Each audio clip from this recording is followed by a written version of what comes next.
Kumurot sa puso ng netizens ang pangungulila ng isang bata sa nakagisnan niyang ama.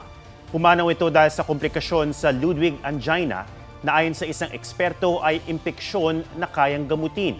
May report si Katrina Son.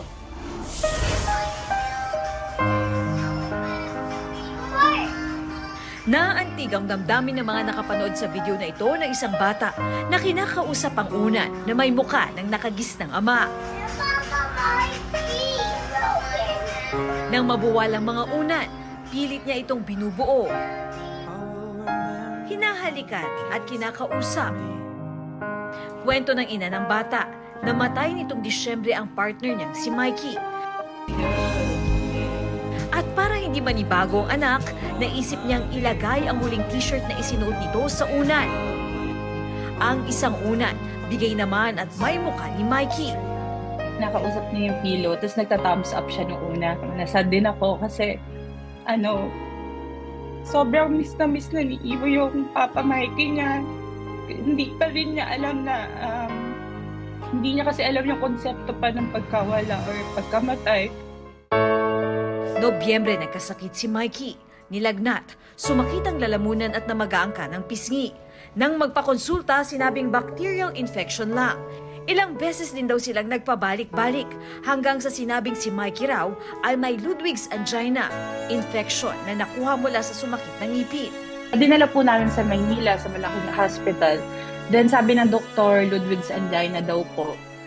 Kinabukasan kailangan ng operahan, kailangan na daw po matanggal lahat ng abscess sa mukha niya. Habang inooperahan, nag-cardiac arrest si Mikey. Na-comatose ng mahigit isang buwan hanggang bawian ng buhay noong December 17. Ayon sa nakausap naming dentista, simple lang ang sakit na Ludwig's angina, ngunit maaaring ikamatay kung babaliwalain at mapapabayaan. Ito ay isang infection na nagsisimula sa mandibular posterior teeth o ipin natin sa baba that has spread throughout our bloodstream. Basically, it starts in the oral cavity, kaya ito tinawag na Ludwig's angina. Ilan din daw sa mga sanhi nito ay ang sirang ngipin, fractured jaw o maaaring mga piercing sa dila. Ilan sa mga sintomas ang pananakit ng ngipin, pamamaga ng pisngi, hirap sa paglunok at maaari ring lagnatin kapag kalat na ang nana.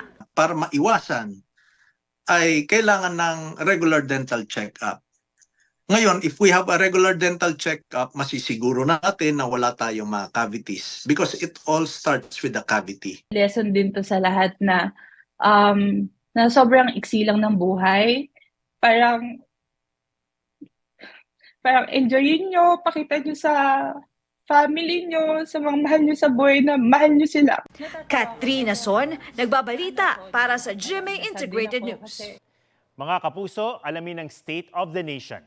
Mag-subscribe sa GMA Integrated News sa YouTube. Sa ating mga kapuso abroad, samahan nyo kami sa GMA Pinoy TV at sa www.gmanews.tv.